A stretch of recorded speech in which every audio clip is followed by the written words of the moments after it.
I have something to share that has been highly requested, highly anticipated, and now it's finally here. The workbook for the girls who desire more. I created a 90-page digital workbook that includes journal prompts, powerful worksheets, thought-provoking questions, personal development activities, and so much more that'll have you digging deeper than ever before. And it's available right now for only $29. That's right. This workbook is a $299 value, and it's all yours for only $29 at victoriaalario.com or at the link in the show notes. So grab your dream workbook, get to work, and become your dream girl now at victoriaalario.com. I know one of you girls can relate to this, so we gotta talk about it. You know when you feel like you're doing everything right, eating healthy, working out, but your energy still crashes or your mood swings hit out of nowhere?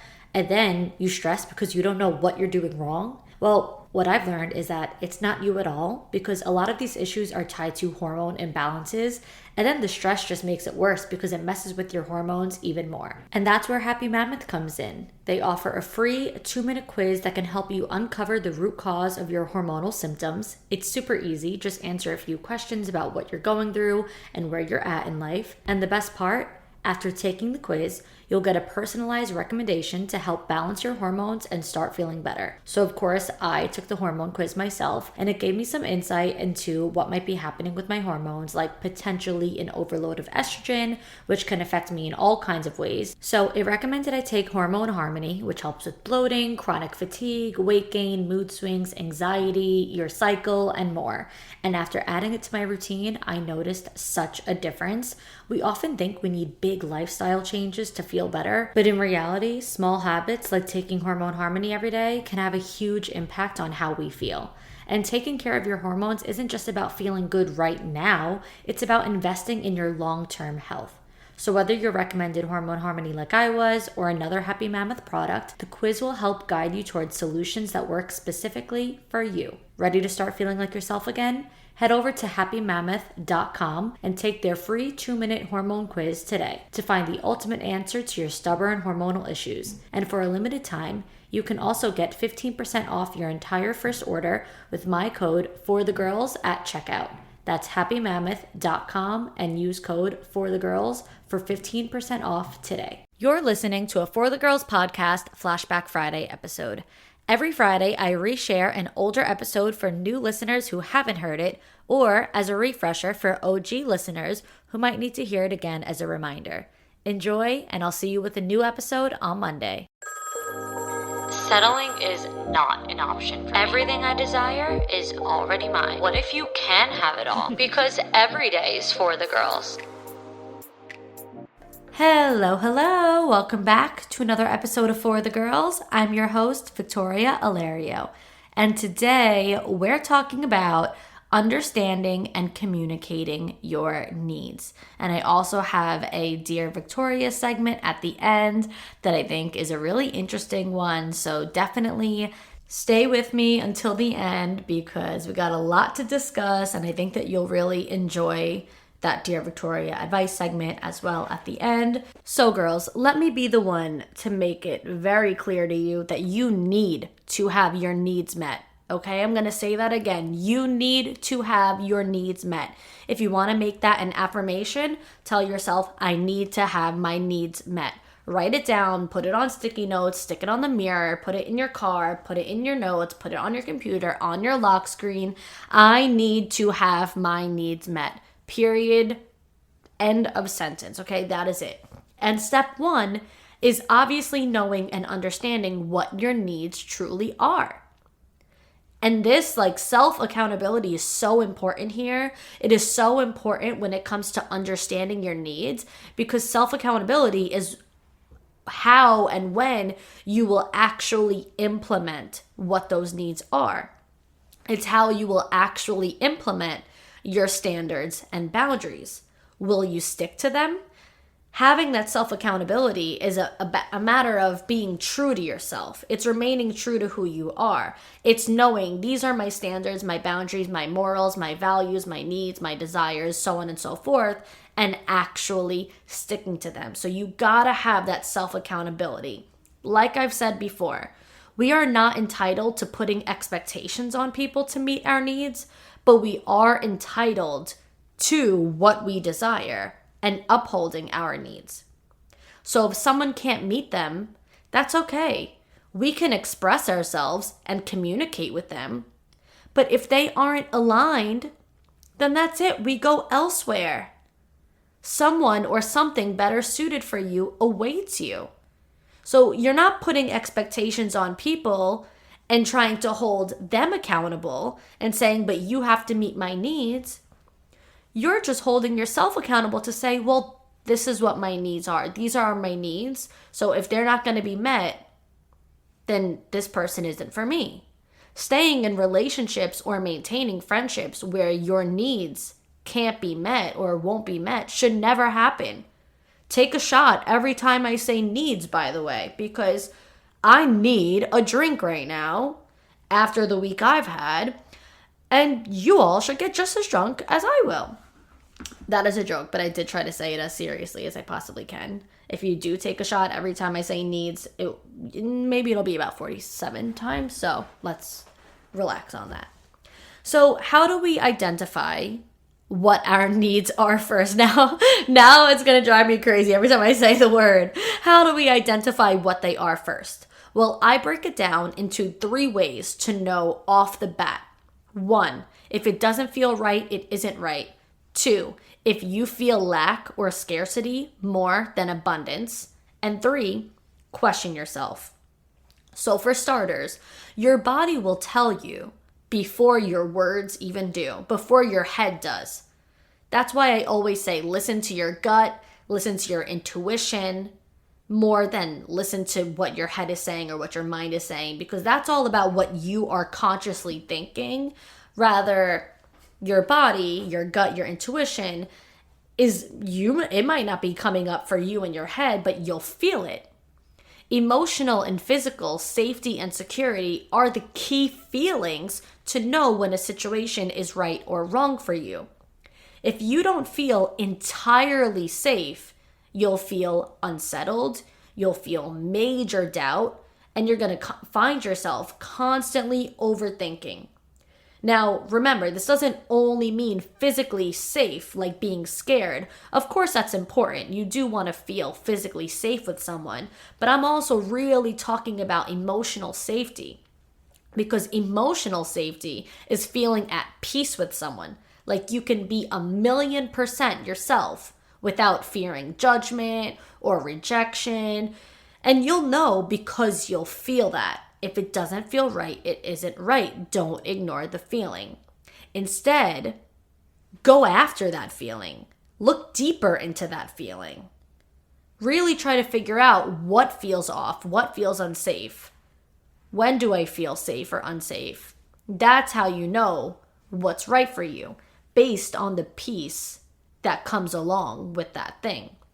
It's knowing you can't say or do the wrong thing. That's the peace. It's knowing with this person, I'm completely emotionally and physically safe. I cannot say or do the wrong thing. They're my people. It's that feeling and that knowingness that you can ask for what you want without fearing that they're going to think you're asking for too much. It's knowing I can be completely comfortable with this person wholeheartedly, okay? Next, if you feel lack or scarce more than you feel abundant, it's important to know and own that something is missing. You might feel like, let me just shut my mouth. Like I said, I don't want to sound like I'm asking for too much. I don't want to be ungrateful. I don't want to be unappreciative. But the honest truth is, it's just that deep down, you know you want more. Or, even better, you know that you need more. Take another shot. It's knowing that you just need more. It's not about being ungrateful. It's not about being unappreciative. It's not about asking for too much. It's just knowing that there's a scarcity feeling here. There's a lacking feeling here. There's something missing and I need more.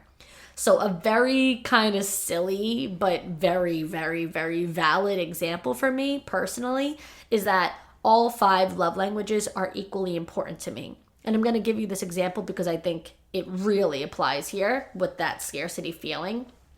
Everyone says that there's gotta be one. No, you can't have all five. One takes precedent. You'll need one more than the other. But for me personally, knowing my needs, take a shot, I can say all five are equally important. And it's even like the biggest gurus like Jay Shetty, like all of them say, no, you need to really know what your one love language is. And I disagree. Maybe Jay Shetty is more emotionally evolved than I am in this world because he's been around the block. But I don't care. This is how I truly feel. And I think it's very valid if you feel the same way as well. I can honestly say that if physical touch is present, but words of affirmation aren't, I will feel the lack of that. And I will feel the need for words. But if the roles were reversed, if words of affirmation were present and physical touch were not, I would feel that and question, why isn't my partner affectionate with me? Like, are they not attracted to me? They don't touch me. Even if they tell me I'm so beautiful, I would feel that they're not attracted to me because they're not touching me. So either way you spin it, it would matter to me. I would feel the lack. Or if quality time, if that was fulfilled, but gifts didn't exist, I'd feel like nothing, even the smallest of things, nothing makes my partner think of me, that they would want to surprise me with a gift. Even if it was a pack of gum that just happened to be a flavor that I like. You know, like if there was no sense of giving any sort of gift, flowers, whatever it might be, I would really feel the weight of that because it wouldn't be there. But then you could spin it the other way around as well. If I did get gifts, but we didn't spend quality time together, I would feel very lonely. And I would feel like they don't really value me or appreciate me because they don't want to even spend that quality time together. And then again, we can even throw acts of service in there. I can have a great night with my partner, spending wonderful time together, having all the quality time. He could come over with flowers and check off the gifts, and we could spend our time doing nothing but affirming each other and giving each other words of affirmation and that physical touch and cuddling. And there you got all four. We got quality time, we got gifts, we got words of affirmation, and we got physical affection and touch and all that. But guess what? The icing on the cake to all of that would still be him taking the garbage out for me when he leaves and goes home. And that right there is the acts of service. So now after all of that, you know, the quality time, the physical touch, the words of affirmation, and the gifts, I would still probably end up feeling frustrated if he walked out of my house and didn't take the garbage on the way home and I had to now do it myself. So do you get what I'm saying? Like, I love to use that example because all of those things are equally important to me, and I would feel that lack. I would feel that scarcity. I wouldn't feel abundant because one is heavier than the other. Now, that's not valid for everyone, but my point is, even when you think you should be in full abundance mode, if your needs are not being entirely met, you will feel that lack. But it's important to identify what exactly is being called on your heart, so you're not left feeling confused, okay? Because you have to make it as tangible as possible. This is what I need. So if you're not 100% sure of what your needs actually are, and nothing is being called specifically to you, then you're just going to be throwing something at the wall until it sticks, and you're always going to feel confused. You're always going to feel lack because you're not really sure. So you got to get tangible and specific.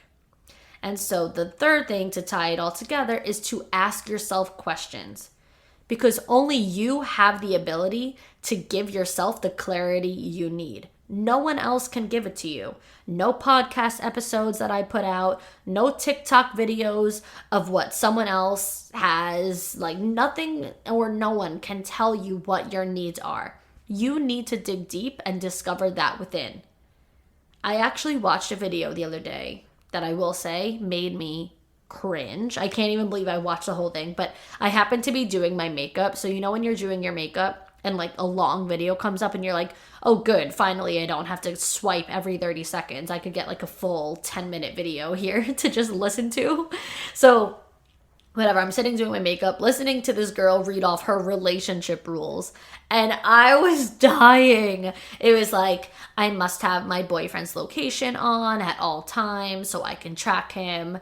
He's not allowed to go out anywhere with his friends without sending me a video, scanning the whole room, showing me the room so that I could see no other girls are there, which, by the way, is fucking hilarious, because where can your man go that other girls won't be there? Even down to the employees, like, there's gonna have to be girls of some sort there. What was another one? She said she has all of his passwords, not just the phone. She has the phone password, she has the Instagram, the Snapchat, whatever app. Actually, I think she might have said he's not allowed to have Snapchat. So I don't think he has a Snapchat, but whatever accounts he does have, TikTok, Instagram, she's got all the passwords. Oh, and another one was, speaking of social media, was that he has to unfollow every girl that she doesn't personally know. So, like, even if he knows somebody well from, like, I don't know, work or whatever, like, if she doesn't personally know them, he has to unfollow them. And the kicker is that there were actually more things on this list, too. Okay, that's not even it. I'm just saying what I can remember. But there were more things on this list. It was a long-ass video. Now, what's crazy to me is that people probably watch videos like this and listen to videos like this and think that it's what they want or need to.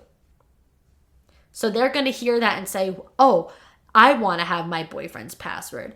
I want to have his location on. I don't want him to go out somewhere where other girls are. Or you should unfollow every girl that I don't personally know. Me personally, whether it's just who I am as a person with my confidence, or whether it's in my relationship specifically with this person that I trust, I don't know which way it is, but me personally, I don't find any of those things to be necessary. I don't need any of those things. Let's put it that way.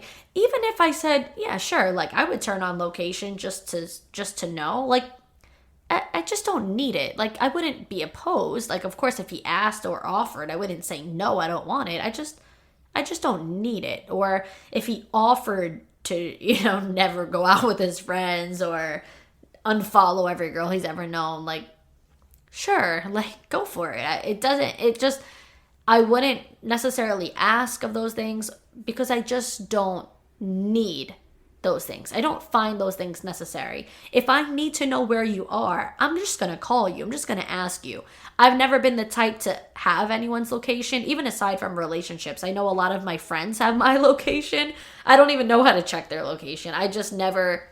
my brain doesn't go there. If I want to know where you are, I call, I text, I'll just ask. Or if you're going to go for dinner and drinks with your friends, go. Because trust me, I go to dinner and drinks with my girlfriends and I want to be able to continue to do that. So I wouldn't tell my partner that they can't do that.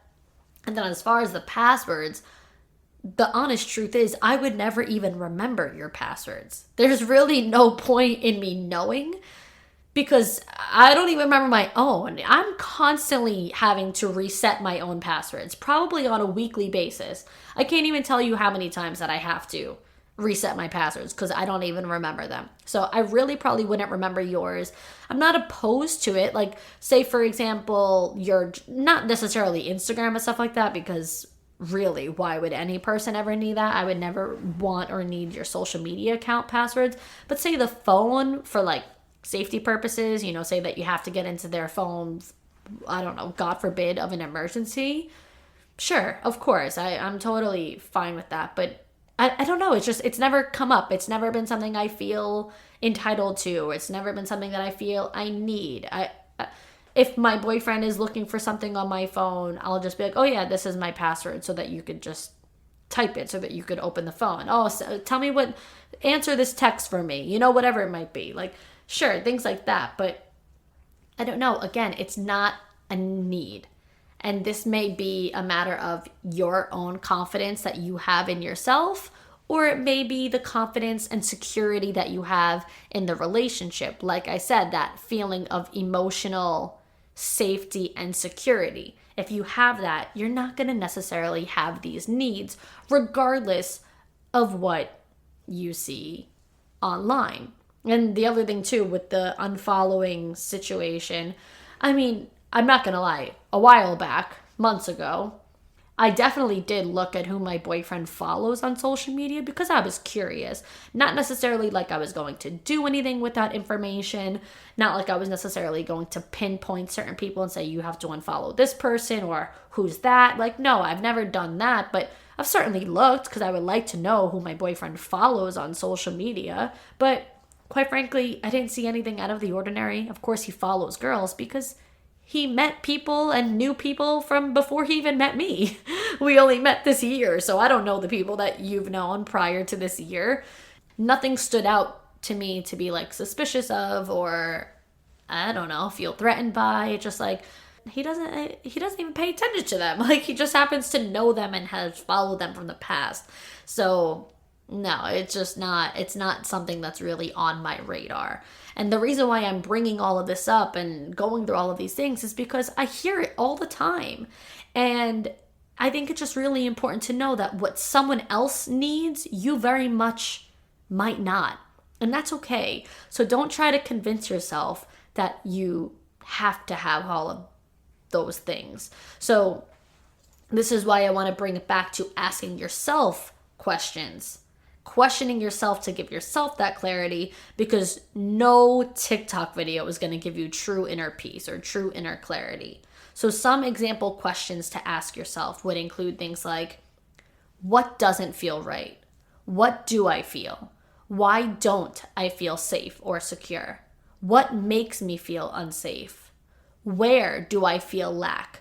What do I feel that I need more of? Is something missing? What is it? What's missing? Why do I feel unsatisfied? How do I feel unsatisfied? Where do I feel unsatisfied? Where do I feel unfulfilled? How do I feel unfulfilled? What would bring me peace? What would bring me abundance? What would make me feel safe? What am I saying yes to that I would like to let go of and start setting boundaries around? What else do I need to start saying no to? What boundaries do I need to protect my peace with this situation? What would solve my problem right now?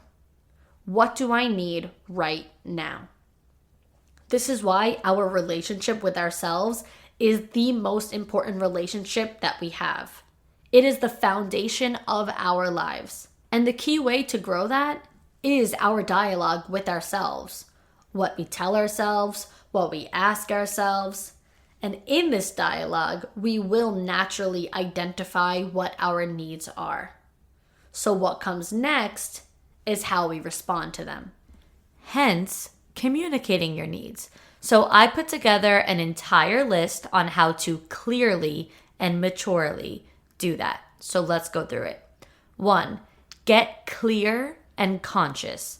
It's important to avoid behaving and speaking subconsciously. I talk about this all the time because that is when you will struggle to stand firm in your needs. That is when you really won't be able to stay true to yourself. So the key tip to communicating your needs clearly is to be as mindful as possible so you aren't wavering or doubting yourself or slipping into old or toxic behaviors, unhealthy patterns, and so on and so forth. 2, control your emotions. This is a really big one to go hand in hand alongside the not slipping into those toxic or unhealthy behaviors and patterns. Controlling your emotions is so important because sometimes we lash out due to frustration or impatience, and it sets us back times 10. All the inner work we've done, all the healing we've practiced, all the self-awareness that we've raised could all just go straight out the window if you lose control of your emotions. This is the ultimate test of strength, maturity, growth, and self-composure. Next, number 3, tap into your feminine. So these are some examples of traits of the divine feminine energy.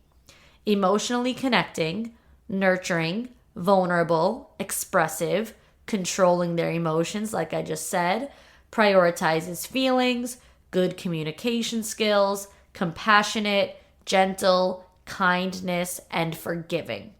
What will happen when we tap into these traits is that we don't get so defensive. We trust more in the divine timing and the natural flow of life, divine reasoning, so on and so forth. God, the universe, we are just way more trusting into these higher powers. It may not automatically mean that we become so easygoing and super chill, go with the flow, laid back type of people. No, it doesn't have to mean that, but we release the feeling of tension and fear of not getting what we want. The feminine knows, the divine feminine knows my needs will be met. If not here, somewhere else. It's this or it's something better. Number 4, approach with I feel. No one can argue your feelings. Stating things as I feel comes from the heart, rather than being argumentative and stating things from the head as a matter of fact, like I think. It's a much different, more gentle approach. With the same goal in mind, saying I think and I feel truly do have the same goal in mind, really to just like get your point across, express yourself, and speak from what you truly think that you know. But I feel is all about what comes from the heart. It's all about feelings. And there's really no way to kind of argue that. So you kind of get to like be right in your feelings because your feelings are so valid. But it's also just, like I said, a way less argumentative approach to stating, your feelings and getting your point across and in explaining yourself and explaining your needs ultimately. I have something to share that has been highly requested, highly anticipated, and now it's finally here. The workbook for the girls who desire more. I created a 90-page digital workbook that includes journal prompts, powerful worksheets, thought-provoking questions, personal development activities, and so much more that'll have you digging deeper than ever before. And it's available right now for only $29. That's right. This workbook is a $299 value, and it's all yours for only $29 at victoriaalario.com or at the link in the show notes. So grab your dream workbook, get to work, and become your dream girl now at victoriaalario.com. Girls, are you ready to lose weight? With Effecti, getting access to powerful GLP-1 weight loss medications has never been easier or more affordable. Effecti offers compounded semaglutide, the same active ingredients as the popular name brands, but for up to 80% off. These medications work by regulating appetite and blood sugar, helping you lose weight in a sustainable, science-backed way. And getting started is simple. Fill out a short medical questionnaire, then connect with the licensed provider through a quick chat-based telehealth consultation. If you're eligible, your prescription gets shipped straight to your door. No hassle, no waiting rooms. With transparent pricing, no hidden fees, and no membership required, Effecti is committed to making proven weight loss treatments accessible to everyone. The results that I have seen from GLP weight loss medications in my friends has been life-changing. Not only has their health improved tremendously from the weight loss, but their confidence has skyrocketed like never before. They look their best, they feel their best. I personally am not a candidate for GLP-1, but I'm always looking for ways to look and feel my best. And I personally have been on a health journey where I want to improve my health. So I'm using the NAD Plus nasal spray from Effecti, which in fact increases your metabolism and reduces inflammation, which is exactly what I've been struggling with as I've gotten older. So I finally found the solution. It also promotes healthy muscle function, which is so necessary for me as I just started getting back into the gym, and so many more benefits like slowing the aging process, boosting energy and mental clarity, and supporting healthier skin. NAD Plus is the body's ultimate recharge, and I love it. So, ready to level up your weight loss game? Right now, my listeners can get $50 off of GLP-1 weight loss treatments at Effecti.com with code FORTHEGIRLS at checkout. That's Effecti.com, EFFECTY.com, and use code FORTHEGIRLS to get $50 off your first month of GLP-1 weight loss treatment. No hassles, no membership, and no hidden fees. Get started today. Okay, girls, today I'm giving you the inside scoop on my favorite place to save this spring.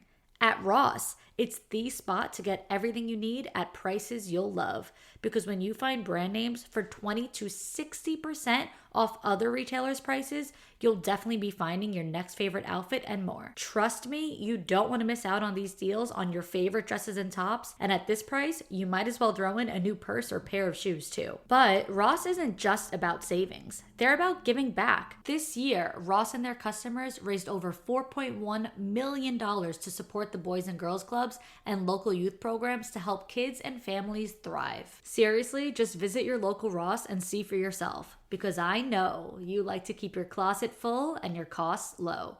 So what are you waiting for? Say yes for less at your local Ross. We all want to feel our best, but let's be real. Some wellness trends are hard to stick with. That's why Goli's ashwagandha gummies are a game changer. Goli Nutrition makes wellness easy and delicious with their ashwagandha gummies. And they're America's #1 ashwagandha brand, trusted by millions. They are chewable, made with high quality ingredients, taste amazing, and are packed with essential B vitamins so you can feel your best without any hassle. Goli ashwagandha gummies are made with KSM 66, a clinically studied form of ashwagandha known to lower cortisol levels, the hormone your body releases when you're stressed. And when your cortisol drops, you feel calmer, you sleep better, think more clearly, and even have more balanced energy throughout the day. No pills, powder, or mixing, just convenient, on-the-go stress support in a delicious gummy. Grab, chew, and feel the difference. So head to Goli.com now and get 50% off Goli's ashwagandha gummies today only using Goli50. Try them risk-free with Goli's money-back guarantee, because wellness should be simple, effective, and delicious. Don't wait. Visit Goli.com and use code GOLI50 today. Okay, girls, I got a question for you all to think about. How would life be different if you developed undeniable confidence? Well, you're about to find out, because I know you're sick of settling for the bare minimum. I know you crave more in life. So imagine how different your life would be if you had the tools to stop settling, to start raising your standards, and to start getting everything you want in life. And guess what? You can get all the tools through my Queens of Confidence coaching program. It's a self-paced 8-module digital program that has been proven to change lives through recorded coaching videos, journal prompts and worksheets, and a community discussion board for you to ask me any questions and connect with the other members of the program too. Topics of the Queens of Confidence program include external validation, feminine energy, masculine energy, boundaries, high standards, communication skills, self-doubt, limiting beliefs, imposter syndrome, daily habits, mindful living, emotional availability, improving your relationships, understanding your needs, attracting everything you want, and yes, more. You can get instant access to the entire program right now, and best of all, you can watch and learn at your own pace because your access is granted forever. Some of the queens who have completed the program said, "It's the best investment I've ever made into myself. Vic is the best person to learn from. She's a true expert when it comes to confidence,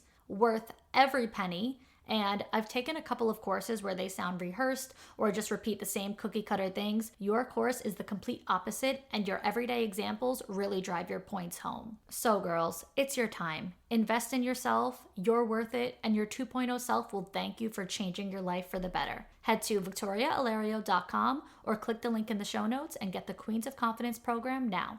And this also goes hand in hand with the next one, which is to avoid accusing. Like I said, we are really trying to pull away from arguing. So that's why I suggest approaching with "I feel," because being really accusatory is really hand in hand with a victim mentality. So it's very important that we get out of that victim mindset. Accusing people of being intentionally hurtful or being ignorant will turn the situation into a you versus me confrontation instead of a you and me versus the problem conversation. And that's not what you want. In relationships, you're a team. So it should be me and you against the world, me and you against this issue, not this issue is making me and you become against each other. That is not what you want there. So that was number 5. And for number 6, also talking about problems, make sure that you are providing solutions with the problem. This is really huge in having those hard discussions because it's a sign of 1, maintaining holding your power and not giving up your power to somebody else to provide the solution. And 2, self-accountability. And 3, teamwork. What did I just say? How important that is. Because it shows I've done the work and I know how I feel. So I know the solutions to this problem. Not just like, well, I have high standards and I have expectations that you need to figure out. So what are you going to do here? What are you going to do about this problem? No. When you can present a problem with solutions alongside the problem, it shows that you're here with good intentions to help make the situation better, not worse. Think about it.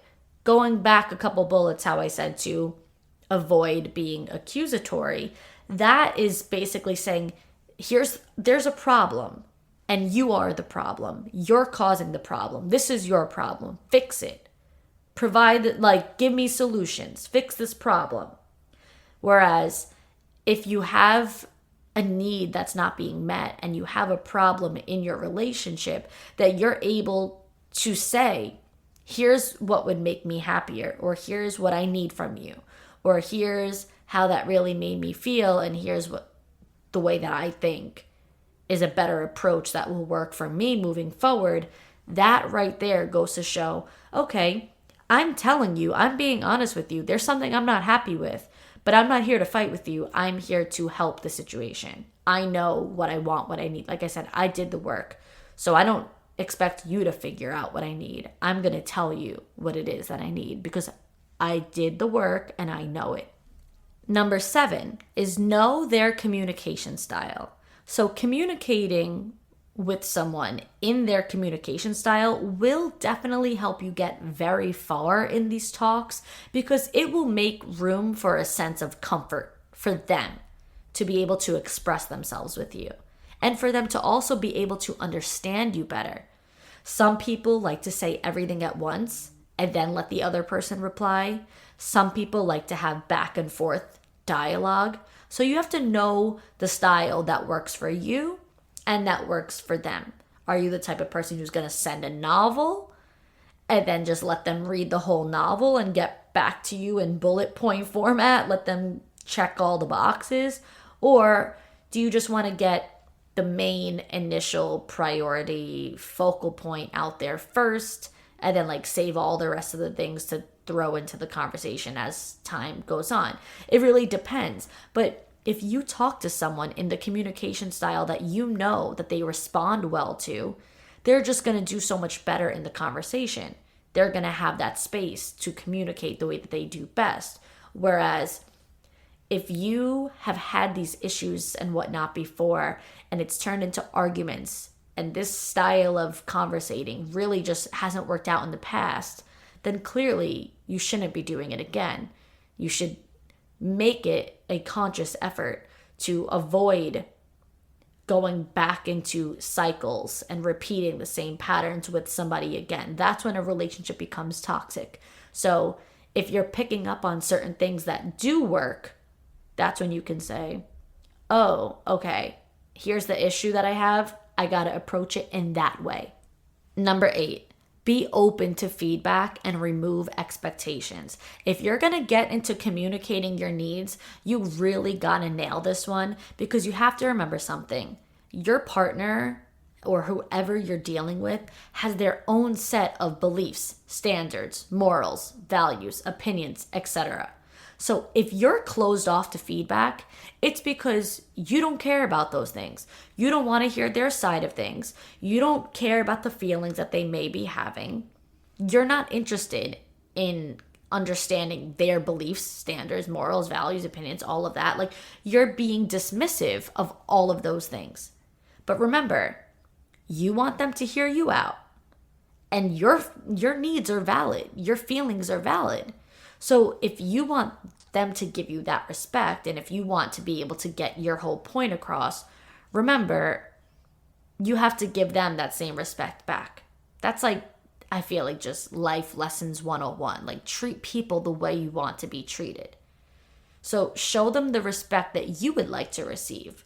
Ask them, is there anything you need from me too? Like, is there something that I don't see that I'm doing wrong? Like, is there something that I could be doing more of? Is there something that I'm doing that's bothering you? Like, how can I make you happier too? Like, what could I be doing better or different? And it could go a different way. It doesn't even have to be so direct. It can just be kind of like saying, here's how I feel, and feel free to disagree with me. Like, be open to them disagreeing. Be open to them having just, feedback for you, because maybe you'll go into it thinking you're 100% right and this is all what's happening. But to them, based on their own mindset and beliefs, they have a completely different version of the story. And then what are you going to say? Like, well, that's not true. Like, then you both have your own different versions of the truth. And so, yeah, it's just very, very, very important that we remember to get rid of expectations if we're going to be directly communicating what we desire. Number 9, know the goal. Know what your ideal results and outcomes are. Stay on topic. Don't go off track. Have your priorities in order, your non-negotiables, and your focal points. Make sure I have to say this part.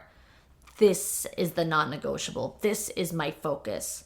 Sometimes one conversation leads into another, and then one thing leads into another, and then you completely lost the original goal, and now things are just messy, and now you're just going back and forth, and now you're just hurting each other. Stick to the original point and save any other conversations for another time. This doesn't have to be the only time that you get a chance to express yourself. If this is a romantic relationship, this is a partnership, you're going to have a lot of hard talks. You're going to have a lot of hard conversations. So don't think of this one as the only one. Think of like all of these things, all of your needs like a totem pole. What's at the top of the totem pole? What's at the bottom? What are we addressing today? Try not to like go all over the place and throw everything out there, because then like things don't really stick because you lost the main point. So really try to hone in on that main point and know what your goal is around that thing, those ideal outcomes and results. This way you can actually get results. And then you could worry about the other things the next time. Whereas if you talk about everything at once, you're probably not really going to see major improvement toward those goals. And lastly, number 10, try sandwiching. Sandwiching can make hard conversations very simple. It looks like positive, negative, positive, okay? Imagine an Oreo, or imagine a sandwich where it's like the bread is the positive, the inside stuff is the negative, and then the other bread is the positive, like the top and the bottom bread. You get what I'm saying? It's good news, bad news, good news, or compliment, criticism, compliment. So an example of a compliment sandwich could be, I don't know, I've actually learned about compliment sandwiches and sandwiching in business. So I'm going to give you just a business example just so you can understand, but you can use this in quite literally any way that you want. Romantic relationships, friendships, parents, whatever. So an example, you've been working so hard. You're doing so well, and I love seeing your progress. Maybe though, next time you could try to change it up, because this time it didn't really work out so well, and it'll probably be better if you try it like this instead. The last time I did this, it actually worked really well for me. So I think that'll probably be the right way to go. But the way that you did it was honestly really good for a first try, and you really should be proud of yourself. There you go. Very random, made up example, but you get the point. In the beginning, I complimented them, telling them they've been working so hard. I love their progress. But then in the middle, I gave them that feedback of, but you didn't really have good results from it. So this way worked for me, and you should try that, because your way just obviously didn't work. And then at the end, I finished it up, closed it out with another compliment. Like, you should be so proud of yourself though, because that was actually really good for a first try. So that's sandwiching. Sandwich your boyfriends, girls. So those are 10 ways that you can really enhance communicating your needs. Not all 10 of those ways are going to work for everybody. They're just options for you to all like play with, try out, see what works for you. And some things are going to align with you better than others, and that's perfectly fine. But I think out of all 10 of these, you at least have some options. I think it's a very tangible, straightforward list. So try them out. Give me some feedback. I'm open to feedback. I think that's one of the numbers on there. Be open to feedback. I definitely am, as per usual. So let me know how it works out for you in your next like conversations. You girls should definitely send me some Dear Victoria submissions if you utilize this. If something doesn't work out, I want to hear about your situations that you might need advice on. But yeah, I hope that this list is very helpful for you girls in really breaking down your needs. But speaking of Dear Victoria, let's get into the Dear Victoria submission that we have for today. Dear Victoria, I, 21 female, and my boyfriend, 24 male, have been together for 2.5 years. Everything was going basically perfect, and he quickly became the person I wanted to spend my life with. But he and his parents don't get along. I will admit, both parties can be stubborn and arrogant. So he's decided he'd rather live in his car than live with them. Okay. Wow. We were together through this for about 3 months until I moved and got my own suite. My boyfriend has his own new business, so he hasn't had many clients yet, so he isn't making enough money yet to pay his own rent. When I moved into the suite, he started relying on me to do his laundry, make him breakfast, etc. And while I was gone to work at my 9 to 5, he would sit in his car on the street outside of my house. I feel like I can't even get through this. Oh my God, this is so crazy. I started to resent him because of this, and we ended up breaking up and getting back together when he moved back in with his family. Okay, thank God he moved back in with his family. Oh, okay. But then a couple of weeks ago, he ended up being back in the same situation, living in his car. He started parking outside my house again, which made me uncomfortable, and he stored a bunch of stuff in my house. He says I'm not obligated to invite him in, and he's perfectly happy in his car and doesn't ask me to come inside. He also says he would rather die than work a normal 9 to 5 for rent money. However, I still feel guilty seeing him out there. Also, my parents live in the upper suite above me, and they pay my rent for me, and they can see all of what's going on, which makes me feel embarrassed. Right now, we're taking a break from our relationship so I can decide what to do. So what should I do? This is the craziest thing I think I've ever heard. And I have mixed feelings and two different types of feelings. On one hand, my first response and reaction to this is that boy is way, way too immature, way too stubborn. That stubbornness will get you killed. And just like that arrogance of like, I would rather die and I would rather live in my car and be homeless and broke than work a job and make money. Like that doesn't make sense to me. I think that mindset is very dangerous, and it also just tells me that he must be that stubborn in all areas of life, because you're not just like neutral and fine in every other way, and then in this one situation you would go to the extreme of living in your car. Something tells me that he is just an extremely stubborn type of person, period. And that just doesn't really work with me, because if you are his partner, that's gonna like fuck you over at times. That's gonna get you into really tough situations that you don't need to be in. So to me, I think this whole thing would be a deal breaker for me because it shows pure irresponsibility. I think that is like a little boy mentality, a little boy's attitude. I get his passion for like, I don't want to work a 9 to 5. I want to run a business. But a man is willing to do whatever it takes and is willing to figure it out.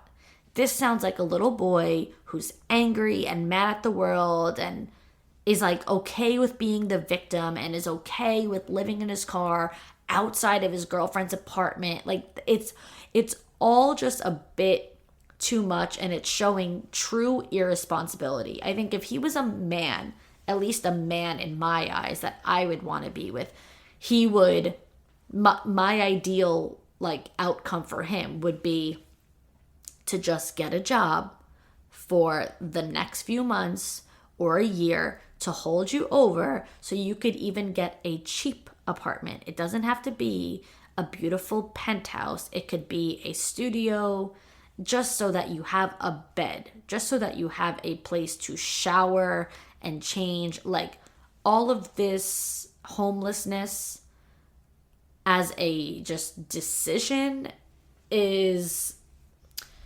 something, like you said, you feel embarrassed. And I think embarrassed is a very nice way to put it. Like there's a lot of feelings that could be there. These are all of my initial upfront feelings. If I were to play devil's advocate and give him the benefit of the doubt and see it on the other perspective, I think about how many entrepreneurs that I've heard had stories like this that are now multimillionaires, like insanely successful. I believe Grant Cardone was one of those people that I heard a similar story to this, that he was like living on a mattress in an abandoned like house, like, or a homeless shelter, something of the sort. I haven't heard the story in quite a while, but now he's worth hundreds of millions of dollars, potentially even a billionaire. And that was because he had that hustle story of like, I'm going to make it work. I'm going to do whatever it takes to just run this business. And I have nothing else going for me. I was kicked out of school. I was on drugs. It was like one of those types of stories, if I remember correctly. So when I hear those, I'm like, oh yeah, you could also be that ride or die girl who like sticks it out, supports her boyfriend in a time of need. And then it's like, started from the bottom, now we're here. You know, like on that end, I say, why are you letting your boyfriend stay outside of your apartment? I think that it's wrong of him to even be doing, but if I'm going to think about it from this end, I'm like, why are you even letting that happen? Why aren't you just inviting him in? It's perfectly fine if you truly want your own personal space, but there's really no context here. So I'm not exactly sure why you're not inviting him in, why it's like, listen, I'm cool with you not inviting me. I just want to stay outside your house. Like if you're at work, why don't you let him stay in your apartment? Why, while you're at work, is he sitting in his car outside of there? Like, I mean, I would hope that if I were in need, my partner wouldn't abandon me. They would support me. However, with that being said, I also would never put myself in the predicament that your boyfriend is putting himself in. So that's where it goes back and forth. Like that's where it goes two ways. I think of it as if my parents kicked me out, if my job fired me, I couldn't get a job, I had nothing going for me, and I'm really trying. I'm trying to get a job. I'm going on interviews. I'm doing all of the things that I have to do, but I'm just struggling. Like no one's hiring. Like if I were in that situation, then I would be like, my fucking asshole boyfriend isn't even helping me. I'm sitting in my car outside his house. That's how I would feel. But that's not this situation, you know? So that's where I go the two ways. For me, I say he put himself in this position. He has a family that would let him live with them. He's decided to live in his car. He's decided to go back and forth from living with them to not. So to me, I think I would be telling my boyfriend that that's just unacceptable. Like, why are you choosing this life? Live with your parents. It's whatever. If they are making you miserable for the time being, like, sometimes you just kind of have to suck it up because you don't have another choice. They are your parents. They don't seem to be terrible people. I think you would have mentioned that. They just seem to be having issues, and that's probably the stubbornness and the fighting taking over. So I can't imagine choosing living in a car over choosing to live in a home for that reason. So I would have that conversation with him of like, I will not be with you if this is the life you keep choosing for yourself.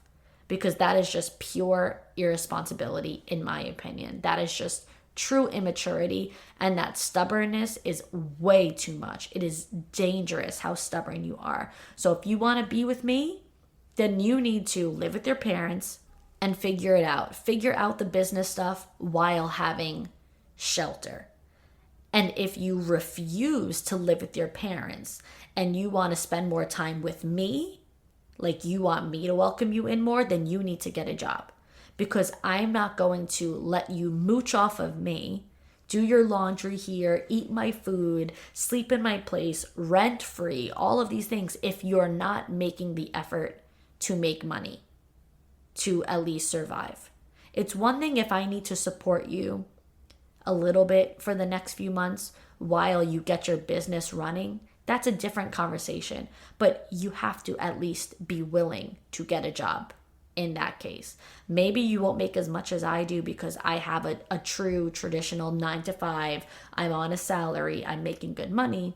But at least get something, a part-time job. Just show me stability. Show me proof that you can be responsible and you could be a man who's willing to do what he needs to do to make money, live, survive, and try to run his business in the process. Otherwise, I just can't be with you. That's what I think that I would do. But of course, I understand at least a little bit your indecisiveness of like breaking up, going back and forth, and like having a difficult time because it might not be that straightforward. It might not be that simple. You might think the way that I was thinking before of like, you know, of course I want to be there for you during this time. I hope that your business blows up. I hope you become a super successful millionaire. I hope all of these things. So I want to be there for you, ride or die chick, during these hard times. Like that, you know, my brain goes in that direction as well as like, I'm empathetic toward that situation. Like I get it. But yeah, I think I would give that ultimatum of like, you either live with your parents and run your business, and sure, I'll be with you then, or you, I don't know, get a job and you could stay with me a little bit. You don't have to fully pay for all of these things because I know you won't have that kind of money, but I need to at least see the proof. I need to at least see the effort. And then, yeah, I mean, of course I would let my partner live with me if they were in a tough time. So I hope that that helps. I just cannot get over how stubborn someone can be. Like that is just so crazy to me. But yeah, that's all I got for you.